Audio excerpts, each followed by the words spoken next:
አንቲ ውእቱ መሶበ ወርቅ ንጹሕ እንተ እስቴታ በስመ አብ ወወልድ ወመንፈስ ቅዱስ አሐዱ አምላክ አሜን። በመላው ዓለም የምትገኙ ውድ ኦርቶዶክሳውያን በልዑል እግዚአብሔር ስም እንደምንሰነበታችሁ፣ እንኳን ለጾመ ማርያም እግዚአብሔር አምላካችን በሰላም አደረሳችሁ አደረሰን፣ አሜን።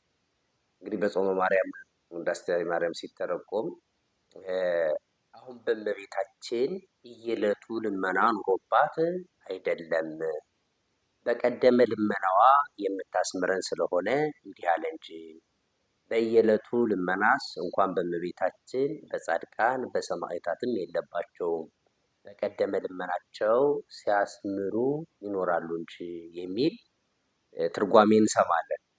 እና ይህንን መነሻ በማድረግ በውዳሴ ማርያም የማያምኑ መናፍቃን ይሄው ጻድቃን ሰማዕታት ድንግል ማርያም የምትሏቸው እኮ አያማልዱም፣ የእናንተ ሊቃውንት በትርጓሜያቸው ይሄው በየዕለቱ ልመና የለባቸውም ብለው ጽፈዋል እያሉ አንዳንድ የማያውቁ ምዕመናንን ግራ ለማጋባት ሲሞክሩ ተመልክተናል።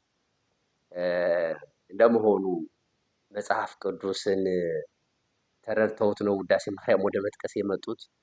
ያው በመጽሐፍ ቅዱስ መልስ ቢያጡም ወደማያምኑበት ወደ ውዳሴ ማርያም መጥተዋል። ለማንኛውም ለኦርቶዶክሳውያን ጥያቄው ከተነሳላቸው ዘንድ መልሱንም እንዲመልሱ ከማድረግ አንጻርና ያላውዱ የሚጠቀሱ ሀሳቦችም እንዳያሰናክሏችሁ ይጠቅማል በሚል ይህንን አጭር መርሃ ግብር ወደ እናንተ ይዤ መጥቻለሁ። ለሁሉም እንዲዳረስ ከተለያየ ኑፋቄ ሰው ራሱን እንዲጠብቅ ይህንን ትምህርት እንዲያገኘው ሸር እንድታደርጉ በቅድሚያ ያሳስባል።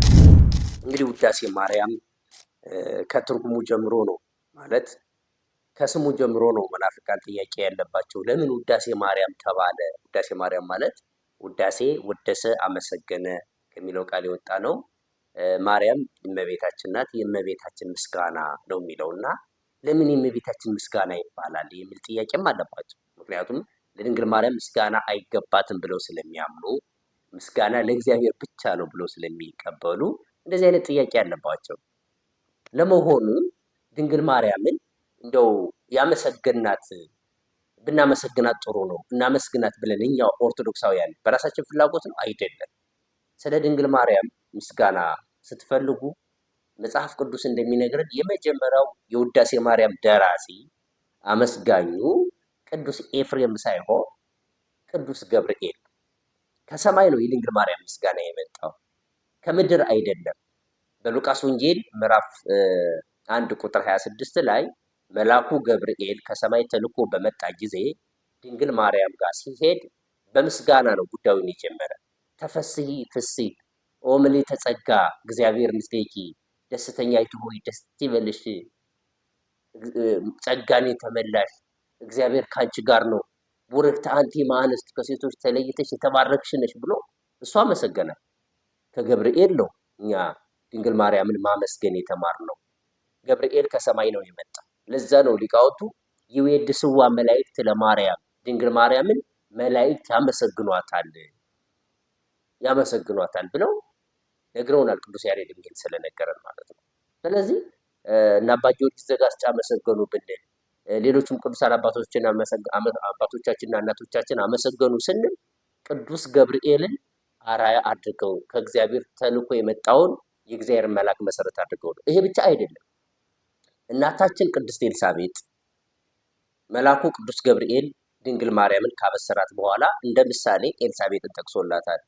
ዘመድሽ ኤልሳቤጥ እኮ ጸነሰች ብሏት ነበርና ወደ ኤልሳቤጥ በሄደች ጊዜ መንፈስ ቅዱስ በኤልሳቤጥ ላይ ሞላባት ይላል መጽሐፍ ቅዱስ። ያኔ በታላቅ ድምፅ ጮሃ ማንን አመሰገነች? ድንግል ማርያምን አመሰገነቻት። ቡርክት አንቲ እምአንስት ከሴቶች ተለይተሽ የተባረክሽ ነሽ አለቻት። እንዲያውም ያመነች ብፅዕት ናት፣ ብፅዕትም ብላታለች። ስለዚህ ቅዱስ ገብርኤል አመሰገናት፣ ቅድስት ኤልሳቤጥም አመሰገነች። ከዚህ አያይዛ ድንግል ማርያም ደግሞ ምን አለች? ናሁ ሚዜሰ ያስተበጽሑኒ ኩሉ ትውልድ፣ ከእንግዲህ በኋላ ትውልድ ሁሉ ብፅዕት ይሉኛል፣ ያመሰግኑኛል። በአንድ በገብርኤል ብቻ በአንዲት በኤልሳቤጥ ብቻ ተመስግኜ አልቀርም፣ ትውልድ ሁሉ ብፅዕት ይሉኛል ብላ ተናገረች። እኛ ትውልድ ሁሉ ስለሆን እመቤታችንን ብፅዕት እንላታለን። ቅዱስ ኤፍሬም መልአኩ ቅዱስ ገብርኤልን እናታችን ቅድስት ኤልሳቤጥን ራሷ ድንግል ማርያም የተናገረችውን አብነት አድርጎ ነው እመቤታችን ቅድስት ድንግል ማርያምን ያመሰገናት እና ቅዱስ ኤፍሬም የሚናገራቸው ቃላት በሙሉ ከመጽሐፍ ቅዱስ የተወሰዱ ናቸው። ይህንን እንድትረዱልን እንፈልጋለሁ እና ሰዎች ለምን ውዳሴ ማርያም ተባለ የሚለው ያስቆጣቸዋል። ለምንድን ነው የማቴዎስ ወንጌል የተባለ? ጥያቄ ጠይቃቸዋለሁ። የማቴዎስ ወንጌል ለምን ተባለ? ወንጌሉ የማን ነው? የኢየሱስ ክርስቶስ ነው። ግን ማን ታሰበበት? ማቴዎስ፣ ማርቆስ ታሰበበት፣ ሉቃስ ታሰበበት፣ ዮሐንስ ታሰበበት። የሐዋርያት ስራ እኮ መንፈስ ቅዱስ በሐዋርያት ላይ አድሮ የሰራውን ስራ ነው የሚናገር። ግን በማን ተሰየመ? በሐዋርያት። የቅዱስ ጳውሎስ መልእክታት ብሉይ ኪዳን ሄዳችሁ መጻሕፍትን ስትመለከቱ መጽሐፈ ኢያሱ፣ መጽሐፈ ሩት፣ መጽሐፈ መሳፍንት፣ አንደኛ ነገሥት፣ ሁለተኛ ነገሥት፣ ሳሙኤል እየመሳሰለ የነቢያት ትንቢት ስትመለከቱ ትንቢተ ኢሳይያስ፣ ትንቢተ ኤርምያስ፣ ትንቢተ ሕዝቅኤል፣ ትንቢተ ዳንኤል እንደዛ ብሎ ነው የተቀመጠው። ግን እነዚያ ቅዱሳት መጻሕፍት ስለ እነዛ ግለሰቦች ብቻ የሚያወሩ ሳይሆኑ ስለ እግዚአብሔርም ያወራሉ። ውዳሴ ማርያምን በድንግል ማርያም ይሰየም እንጂ ስለ ኢየሱስ ክርስቶስ ይናገራል። እንዲያውም የሰኞ ውዳሴ ማርያም እኮ የእመቤታችንን ስም ራሱ አይጠራም እኮ። አይታችሁ እኮ ነው። ፈቀደ እግዚእ ብሎ ጌታ አዳምን ሊያድነው ወደደ ብሎ ይጀምራል። ከዛ ወዶ አልቀረም፣ ሰረቀ በስጋም ድንግል ከድንግል ማርያም ተወለደ ይላል። ከዛ ኢየሱስ ክርስቶስ ቃል ዘተሰባ ኢየሱስ ክርስቶስ የኛን ስጋ ነስቶ ሰው ሆነ ይላል። ከዚያ አያይዞ ደግሞ እንግዲህ እንደዚህ ከሆነማ ተፈሳው ታሴ ወዘመደ ጎለበው የሰው ልጅ ደስ ይበል ዘሃሉ ይሄዱ ቅድመ ዓለም የነበረው ዓለምን አሳልፎ የሚመጣው ሰው ሆነ ይላል። ከእመቤታችን ሰው ሆነ። ቤተልሔም ወይ ደስ ይበልሽ፣ ለምን ክርስቶስ ባንቺ ተወልዷልና። የሰው ሁሉ አይምሮ ደስ ይበለው፣ ደስታ ይገባዋል። ለምን ከመላእክት ጋር ሊያመሰግን ነዋ። አመስግኗል በጎል በበረት ብርሃን ብሎ ደግሞ እውነተኛው ብርሃን ወደ ዓለም እንደመጣ ይናገራል። ይሄ የሰኞ ውዳሴ ማርያም እና ሰኞ ውዳሴ ማርያም ላይ ራሱ ማርያም የሚል ስም እንኳን አልተጠራም። መግቢያው ላይ ውዳሴ ያለ እግዝእትነ ማርያም ድንግል ወላዲተ አምላክ ዘይትነበብ በዕለተ ሰኑይ የሚለውን የጨመሩት መተርጉማን ሊቃውንት ናቸው። እና እንግዲህ ውዳሴ ማርያም ስንል የአምላክንም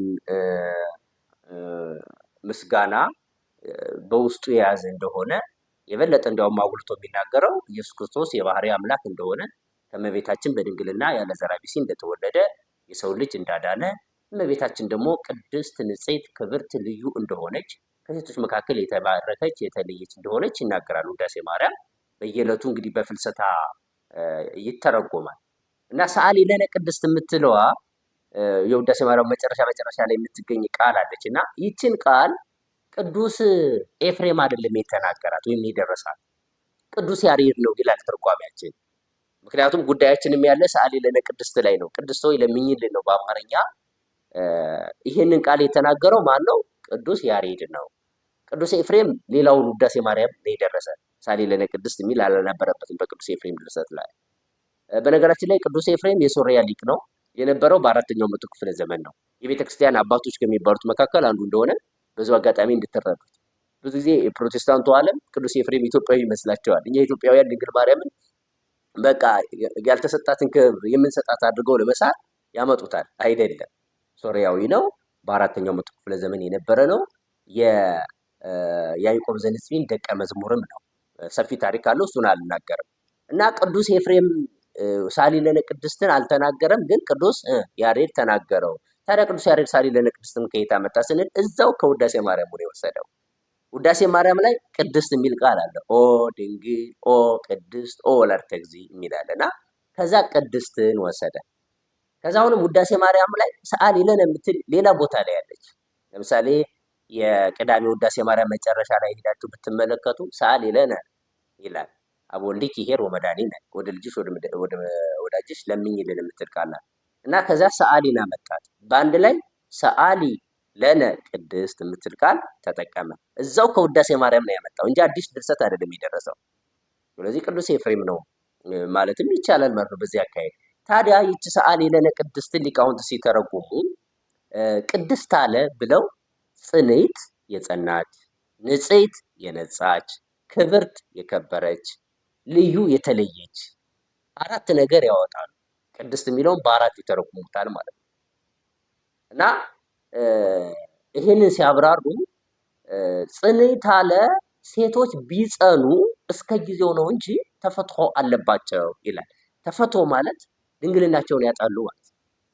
እመቤታችን ግን ቅድመ ጸኒስ ከመጽነስ በፊት፣ ጊዜ ጸኒስ በመጽነስ ጊዜ፣ ድረ ጸኒስ ከመጽነስ በኋላ፣ ቅድመ ወሊድ ከመውለድ በፊት፣ ጊዜ ወሊድ በመውለድ ጊዜ፣ ድረ ወሊድ ከወሊድም በኋላ ጽንዕት ናት ማለት ዘላለማዊ ድንግል ናት።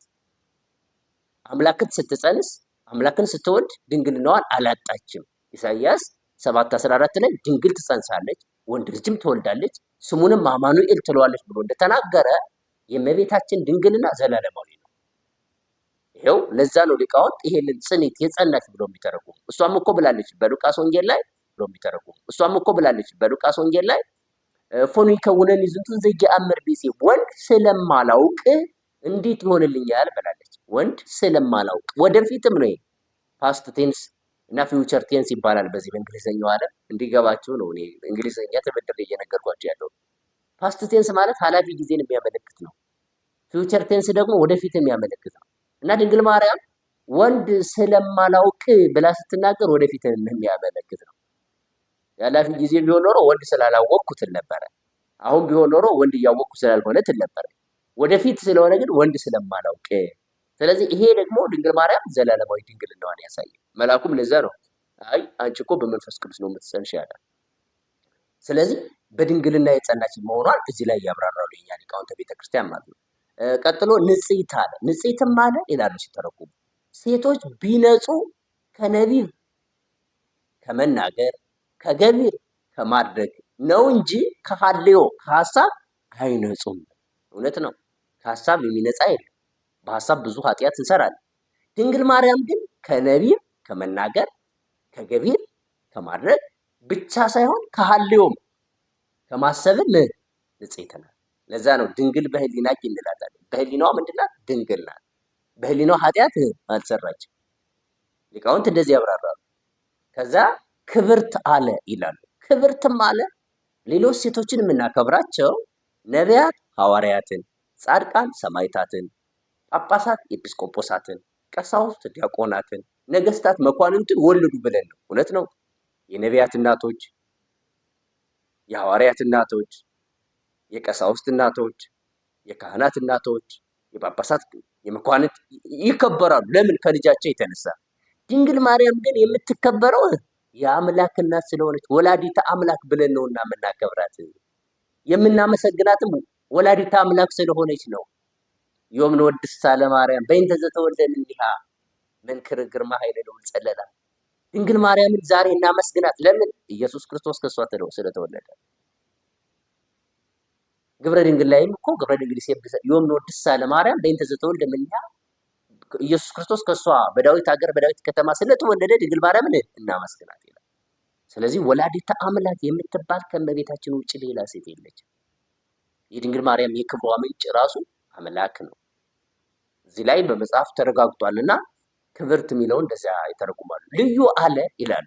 ሁለቱን መስተጻርራን። ሁለቱን መስተጻርራን ማለት ሁለቱም ተቃራኒ ነገሮች እናትነት ከድንግልና ድንግልና ከእናትነት ጋር አስተባብራ የያዘች ናት። ሁለት ነገሮች ተቃራኒ ናቸው። አንዲት ሴት እናት ከሆነች ድንግል አይደለችም፣ ድንግል ከሆነች ደግሞ እናት አይደለችም። ድንግል ማርያም ግን ድንግል ናት፣ ግን እናት ናት። እናት ናት፣ ግን ድንግል ናት። ይሄ ይገርማል። አባ ሕርያቆስም ደንቆታል። ጥበትን ከስፋት ጋር ወተትን ከድንግልና ጋር እንዴት ማስገኘት ይቻላል? ይህን ነገር ባሰብኩ ጊዜ ህሊናዬ ወደ ባህር ሂዶ ሊዋኝ ይፈልጋል፣ ግን ማዕበል ሞገድ ያማተዋል እያለ በድንቅ መንገድ ገልጾታል። እና አባ ጊዮርጊስ ዘጋስጫም ጽበተ ከርስኪ ሰፋ እምርህበ ሰማይ፣ የሆድሽ ጥበት ከሰማይ ሰፋ ይላል። ለምን? ሰማይና ምድር የማይችሉትን አምላክ ቻልሽ ለማለት እኮ ነው እንጂ ድንግል ማርያም ከነበረችበት አልተለወጠችም። ስለዚህ ልዩም አለ የሚል ትርጓሜ አለ። ሁለቱን መስተጻርና እናትነት ከድንግልና ድንግልና ከእናትነት አስተባብራ የያዘ የተገኘች ከእመቤታችን በስተቀር ሌላ የለችምና ካለ በኋላ አይኑ አ ነው ያሉ እንደሆነ ይላል። ማን ሰአሊ ለነ ቅድስት የሚለው በአይኑ አ ከተጻፈ አእምሮውን እውቀቱን ጥበቡን ማስተዋሉን በልቡናችን ሳይብን ማለት ነው። ልክ ሰአሊ ወረቀት ላይ እንደሚስል አንቺም ማስተዋልን እውቀትን ጥበብን በልቡናችን ሳይብን ማለት ነው። ሰአሊ ለነ የሚለው ደግሞ የተጻፈ በአልፋው አ ከሆነ ለምኝልን ማለት ነው አሉና አሁን በእመቤታችን በየዕለቱ ልመና ኖሮባት አይደለም። በቀደመ ልመናው የምታስምረን ስለሆነ እንዲህ አለ እንጂ በየዕለቱ ልመናስ እንኳን በእመቤታችን በጻድቃን በሰማዕታትም የለባቸውም። በቀደመ ልመናቸው የሚያስምሩን ስለሆነ ነው። ጻድቃን እኔ ይረክቡ ኩሎ ዘሐሰሱ በሀቲ ስእለቶሙ፣ ጻድቃን በአንድ ልመናቸው የፈለጉትን ሁሉ ያገኛሉ የሚል የመጽሐፍ ቃል አለ ብለው ተርጉመዋል። እና እመቤታችን ቅድስት ድንግል ማርያም ዛሬ ስለ ሰው ልጆች አትለምንም ማለት ነው። ጻድቃን ሰማዕታት ዛሬ ወደ እግዚአብሔር ልመና አያቀርቡም ማለት ነው ካል ያቀርባሉ። ድንግል ማርያም ስለኛ ምን ትላለች? ትማልዳለች፣ ትለምናለች። ጻድቃን ሰማዕታትም ይማልዳሉ። ታዲያ እንደዛ ከሆነ ይሄ የአንድምታ ትርጓሜ እንዴት ነው መረዳት ያለብን ከተባለ አንድምታውን የምንረዳው ከመጽሐፍ ቅዱስ አንጻር የአዋልድ መጻሕፍት አባታቸው መጽሐፍ ቅዱስ ነው። ስለዚህ መጽሐፍ ቅዱስ ሄደን ስንመለከት ቅዱሳን ካረፉ በኋላ እንደሚለምኑ እንደሚማልዱ ተጽፏል። ለምሳሌ የዮሐንስ ራእይ ምዕራፍ 6 ቁጥር 9 ጀምራችሁ ስትመለከቱ ነፍሳት በአጸደ ነፍስ ሆነው በምድር ላይ ደማቸውን ያፈሰሱ ሰዎች ስለነበሩ እነሱን የማትበቀላቸው እስከ መቼ ድረስ ነው እያሉ ጌታ ኢየሱስ ክርስቶስን ሲለምኑ ታገኛላችሁ። አያችሁ? ለመኑ። ማን?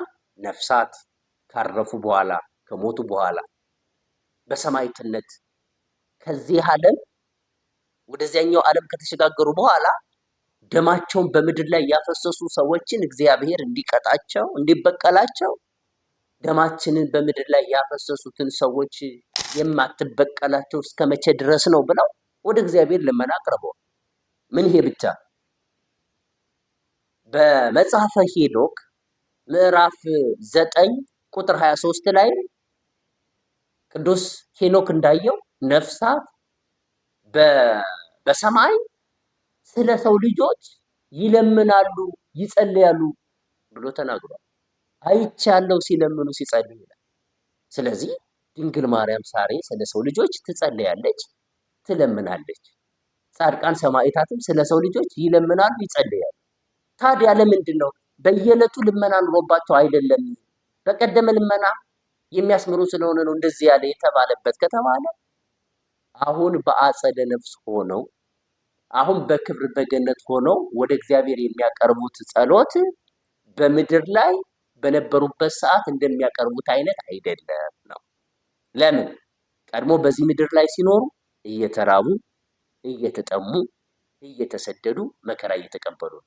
አሁን ግን በክብር ሆነው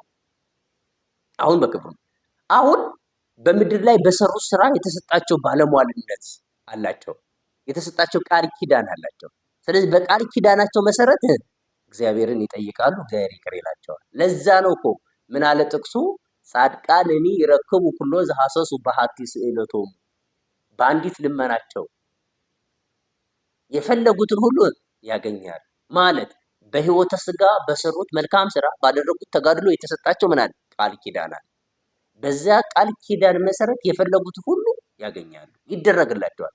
ስለዚህ ድንግል ማርያም ዛሬ ልክ በምድር ላይ በነበረችበት ሰዓት ያን ያህል መከራ እንደተቀበለች በሰማይ መከራ እየተቀበለች አይደለም፣ ወደ ግብፅ እየተሰደደች አይደለም የምትለምንልን አይደለም፣ በክብር ነው። ንግስቲቱ በቀኝ በኩል ትቆማለች አይደል የሚለው ዳዊት መዝሙር ላይ መዝሙር 44 ላይ በአልባሰ ወርቅ ጽፍቶ ሁብርት ወርቅ ለብሶ ዘቦ ለብሳ ነው፣ በክብር ነው የምትቀመጠው። ስለዚህ ቅዱሳን ጻድቃን ሰማዕታት ዛሬ ምንድን ነው የሚያደርጉት? የማዘከር ስራ ነው የሚሰሩት። ቀድሞ በተሰጣቸው ቃል ኪዳን ዋጋ ማስከፈል ነው። ለዚያ እኮ ነው አባ ሕርያቆስ ኦ ድንግል አዘክሪ ሀበ መዘክር ዘይረስ ኩሎ፣ ሁሉን ወደማይረሳ ወደ ልጅሽ ወደ ወዳጅሽ አሳስቢ። እሱ አይረሳም፣ ግን ደግሞ አንቺ ምን ላይ አሳስቢ። አይረሳም እኮ እሱ አይረሳም፣ የሰጠውን ቃል ኪዳን አይረሳም። ግን ደግሞ ድንግል ማርያም ታሳስባለች፣ የተሰጣት ቃል ኪዳን አለ። ለዘጸዋ ስመኪ ወለዘገብረ ተስካረኪ ምህረኪ፣ ስምሽን የጠራ ዝክርሽን የዘከረውን ይቅርልሻለሁ ብሏታል። ያን ቃል ኪዳን ታሳስባለች። እኛ ሰዓሊ ለነ ቅድስት ስንላት እሷ ደግሞ መሐር ሊተ ወልዴ ልጄ ወዳጄ ማርልኝ ትላለች። ወደ ቤተልሔም በቤተልሔም የተወለደውን እያንዳንዱን እያሳሰበች ዋጋ እንዲሰጠን ታደርጋለች። እና ውድ ክርስቲያኖች ይሄ የአንድምታ ትርጓሜ ሀሳቡ ምን ማለት ነው? ቀለል ባለ አገላለጽ በሕይወተ ሥጋ እንደነበሩበት ዘመን እየወደቁ እየተነሱ እየተራቡ እየተጠሙ መከራ እየተቀበሉ አይለምኑልንም። አንዴ በዚህ ዓለም ተጋድሏቸውን ጨርሰዋል። ተጋድሏቸውን ሲጨርሱ የተሰጣቸው ቃል ኪዳን አለ። ያ ቃል ኪዳናቸው ዘላለም ሕያው ነው። እነሱም ያንን ቃል ኪዳናቸውን ያሳስባሉ። መድኃኒታችን ኢየሱስ ክርስቶስም ቃል ኪዳናቸውን አይረሳም። በቃል ኪዳናቸው አማካኝነት የዘላለም ሕይወትን እናገኛለን ማለት ነው። ይሄን ስንል ግን ዛሬ ጻድቃን ሰማዕታት ምንም አይነት ጸሎት የማያቀርቡ የማይለምኑ ግን እያለ አይደለም። ምን ይላሉ? ይጸልያሉ፣ ይለምናሉ፣ ያሳስባሉ። ይሄንን ለይቶ ማወቅ ይገባል ለማለት ነው። ምናልባት ሀሳቡ ግልጽ ከሆነላችሁ መልካም፣ ሀሳቡ ግልጽ ካልሆነላችሁ ግን በኮሜንት ሀሳባችሁን ብትገልጹ በሌላ ቪዲዮ የእናንተን ሀሳብ ይዤ የምመለስ ይሆናል። በመካከላችን ተገኝቶ ያስተማረን እግዚአብሔር አምላካችን ስሙ ለዘላለም የተመሰገነ ይሁን። ዛሬ እንግዲህ እንዲቀለል ባለመልኩ ትምህርቱን ወደ እናንተ ለማድረስ የፈለግኩት እንዲያው ፕሮቶኮል ምን መጠበቅ አንዳንዴ አስፈላጊ መስሎም ስላልታየኝ ነው። እናንተም ይሄንን መርሃ ግብር ተከታታዮች ለሰዎች እንድታዳርሱ አሁንም ደግሜ ያሳስባለሁ። የእመቤታችን ረድኤትና በረከት ከሁላችን ጋር ይሁን። ጾመ ማርያምን የምትችሉ ሰዎች ቅዳሴ እያስቀደሳችሁ ሥጋ ወደሙን እየተቀበላችሁ በጾም በጸሎት ጸንታችሁ ከእመቤታችን ረድኤትና በረከት እንድታገኙ ቤተክርስቲያናችን መልእክቷን ታስተላልፋለች። እግዚአብሔር አምላካችን ጾሙን የሰላም፣ የፍቅር፣ የበረከት ያድርግልን። ወስብሐት ለእግዚአብሔር። ይቆየን።